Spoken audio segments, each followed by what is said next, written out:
Also, growing concerns this morning at the White House about the war between Israel and Hamas escalating.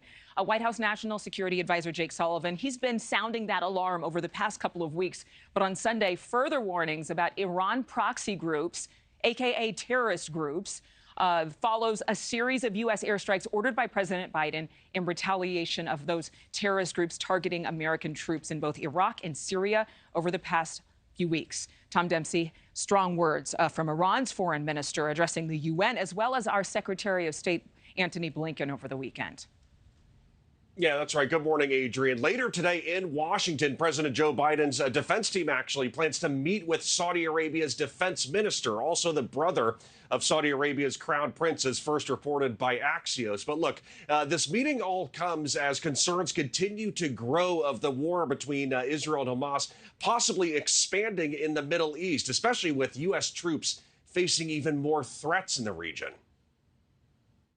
With Israeli forces expanding a ground assault in Gaza, this morning a warning from the United States. We said that if our troops were attacked, we would respond. We responded. If they're attacked again, we will respond again.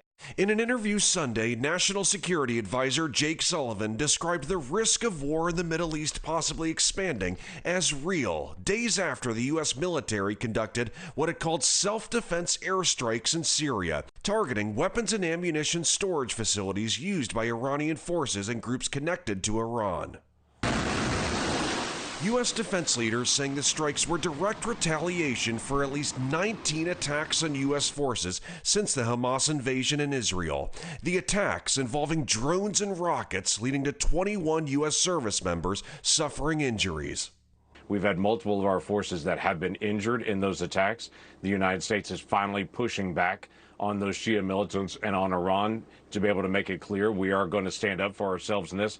With concerns over the war possibly expanding and Israel stepping up its assault in Gaza, Saudi Arabia recently condemned the operation, writing in a statement that any ground operation by Israel would threaten the lives of Palestinian civilians and result in inhumane dangers. Now, with uncertainty in the region, many wonder what may happen next. I'm not going to predict what the future brings, other than to say that if we are attacked, we will respond. Two Republican lawmakers also said over the weekend that they expect a standalone bill for Israeli aid to come to the House floor possibly this week. That would provide billions of dollars for the Israeli war effort. But the decision not to include aid for Ukraine as well as humanitarian efforts may also spark some debate on Capitol Hill. Thank you for watching. Go to newsnationnow.com to find NewsNation on your television provider. And don't forget to click the red subscribe button below to get more of NewsNation's fact-driven, unbiased coverage.